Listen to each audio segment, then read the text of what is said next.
Ai, ai. Deixa eu voltar lá pro começo pra gente conversar sobre Angel Beats. Deixar a tela escrito Angel Beats na tela aqui pra gente conversar um pouco.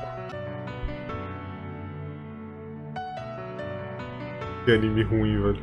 Anime bom, na real, né? O final é ruim pra caralho. O anime é bom. Pronto, vamos conversar aqui nessa tela. Vamos conversar um pouquinho, chat. Vamos falar sobre Angel Beats, tá? Patrocinado pelo meu querido amigo Lucas Traude. Me prometeram, antes de eu começar a ver, que eu ia precisar de um balde pras lágrimas, que eu ia chorar muito. Este anime era super triste. Eu terminei gargalhando do quão ridículo o final é.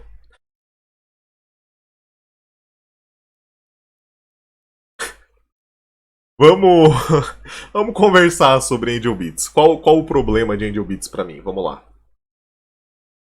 Qual o problema do final de Angel Beats pra mim? Angel Beats começa muito bem. Começa apresentando o universo, começa mostrando os personagens, começa apresentando pra gente a situação em que o anjo é uma figura praticamente divina, né? Ele é chamado, ela é, a Kanade é chamada de o anjo, e ela é uma entidade ali naquele mundo, ela tem poderes. Mas ela mesma, já no primeiro encontro com o Otonashi, o protagonista, ela deixa claro que ela não é um anjo. Isso é legal, é uma sacada legal que desde o começo ela tá dando pra gente evidências de que ela é humana. O público percebe, o Otonashi não. Pro Otonashi, ela é uma IA, ela é uma entidade, ela é qualquer coisa que não seja um ser humano até o episódio 11. Importante anotar isso aí. O episódio 3 é provavelmente o melhor episódio do anime inteiro. Por quê? O episódio 3 ele apresenta pra gente o conceito do propósito, o conceito de que todos eles estão ali para lidar com as próprias inseguranças. E quando um deles, a vocalista da banda, finalmente consegue lidar com a insegurança dela, ela some, ela desaparece desse mundo numa cena maravilhosamente encaixada. Ela tá cantando My Song, ela tá cantando a música que ela escreveu, e o momento em que ela desaparece é provavelmente o momento mais emocionante do anime. Se tem alguma cena em que eu quase chorei, foi ali naquela. Aquela cena no episódio 3 ela é realmente muito boa. E esse peso dela sumindo ali naquela cena foi replicado passo a passo no episódio do jogo de beisebol.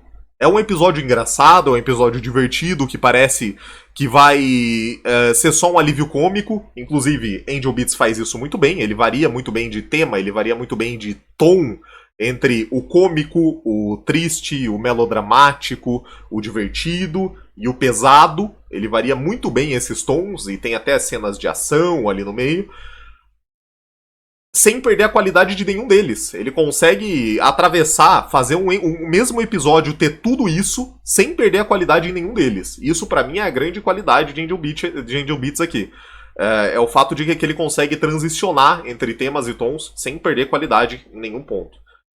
E aí o episódio de beisebol, que, como eu disse, parecia que ia ser só um episódio de alívio cômico, um episódio engraçado, um episódio divertido de se assistir, ele chega no final e a gente é surpreendido porque o Hinata, um dos personagens que era um jogador de beisebol, tinha um passado relacionado ao beisebol e, portanto, a insegurança dele era relacionada a isso.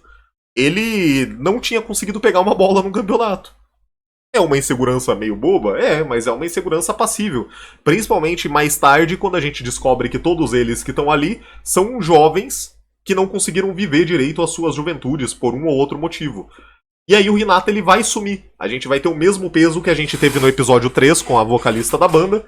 O Hinata ele vai trazer mais impacto ainda para essa ideia do propósito, para essa ideia de se livrar das suas inseguranças. Só que não. O Otonashi impede o Hinata. O Hinata não some, ele é impedido, não só o Otonashi, né, mas a... Como é o nome da menina de cabelo rosa, chat? Conseguem me lembrar do nome dela? A menina de cabelo rosa que mais tarde some.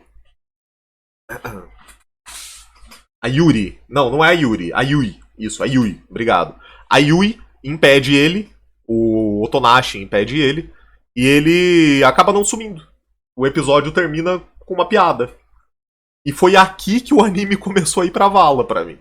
Por quê? Se ele some ali, ele dá primeiro, mais peso à ideia do propósito, à ideia das inseguranças. Segundo, ele dá mais peso à ideia de que as pessoas que ficam ali vão ter que se virar cada vez com menos gente. Então, as situações em que tem ação, em que tem um peso maior por conta da parte sobrenatural do anime que existe ali, elas seriam mais difíceis para eles.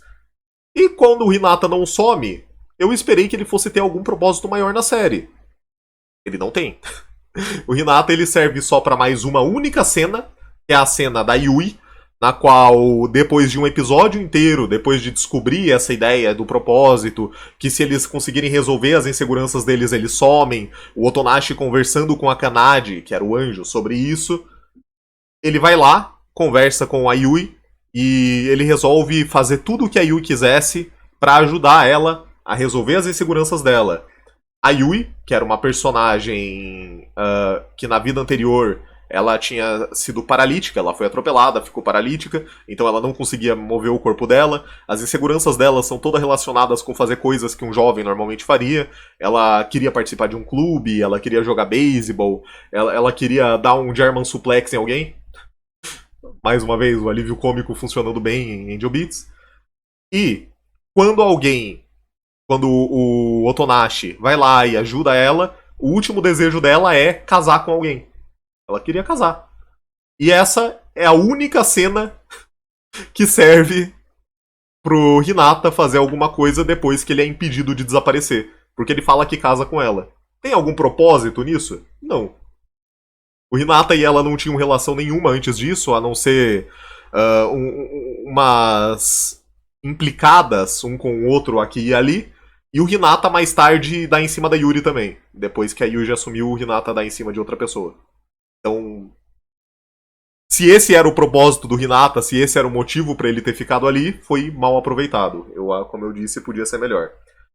E aí, vamos para o grande final. Porque assim, a gente passa tudo isso do episódio 3 e 4 até o episódio 7, o anime tem boas cenas, apresenta o passado do protagonista, o passado dele que é ok, é um passado interessante, podia ter dado um propósito bom pra ele. E a gente chega no final, quando a Yuri descobre que tem um programa, tem um deus que se tornou um NPC, um deus que se tornou alguém que era antes como eles, tinha uma alma, mas porque uma pessoa por quem ele se apaixonou foi embora, ele desistiu do propósito da vida e ele quis virar um NPC sem alma, como todos os outros alunos da escola que não vêm atrás desse propósito. E ela destrói esse programa, ela destrói os computadores, e com isso ela cumpre o propósito dela, ela sim, a Yuri, que na outra vida ela não tinha conseguido proteger os irmãos dela de uma situação de um assalto na casa dela, de um roubo na casa dela, e os irmãos dela morreram por causa disso, ela sente que ela é culpada, agora ela conseguiu proteger todo mundo. E aí nesse ponto ela consegue resolver o propósito dela, e aqui começam os problemas pra mim. Por quê? Primeiro, a Yuri resolve o problema dela, resolve as inseguranças dela e não desaparece. Ou seja, mesmo tendo resolvido as suas inseguranças, você ainda pode permanecer naquele mundo. Não tem propósito em você sair dali. Não é algo forçado. Se você quiser estar ali, você pode estar.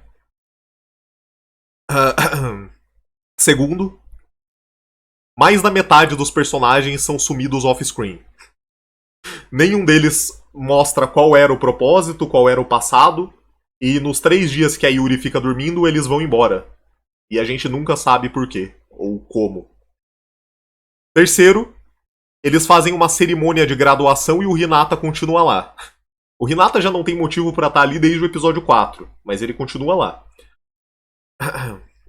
E aí eles vão sumindo um a um, e o anime termina mostrando pra gente que tem um romance entre o Otonashi e a Kanade. O Otonashi, que lembrando, achava que a Kanade era uma IA até 2 episódios atrás. Ele não fazia ideia de que ela era um ser humano, não teve desenvolvimento nenhum de romance entre eles. Eles só desenvolveram e é isso, vamos ficar junto pra sempre, eu te amo, eu também, e sumiram os dois. E aqui acaba esse mundo em que eles estavam. Eles voltam. Aparentemente reencarnaram no mundo real, toca ending, some todo mundo, um por um, bonitinho, super fofo. E pós-ending a gente tem um pós-créditos, no qual Angel Beats, precursor de Kimi no Na wa, coloca os dois, o Otonashi e a Kanade, se reencontrando em uma nova vida.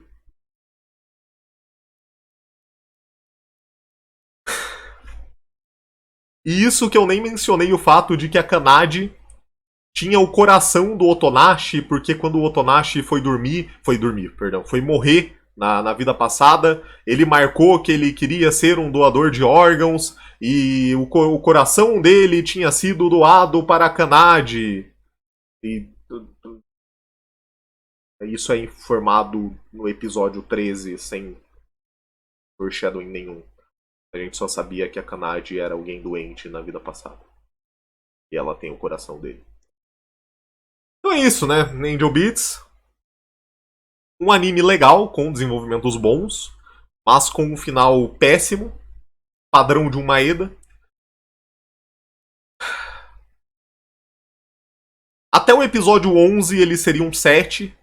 No final do episódio 13 ele é um 5. Ele termina sendo um 5,5 de 10 aí pra mim. E... é isso. Isso é Angel Beats pra mim. Agradeço todo mundo que acompanhou o anime comigo. Muito obrigado pela presença de todo mundo aqui durante Angel Beats, tá? Fico feliz que vocês viram esse anime comigo. Todo anime é melhor com vocês.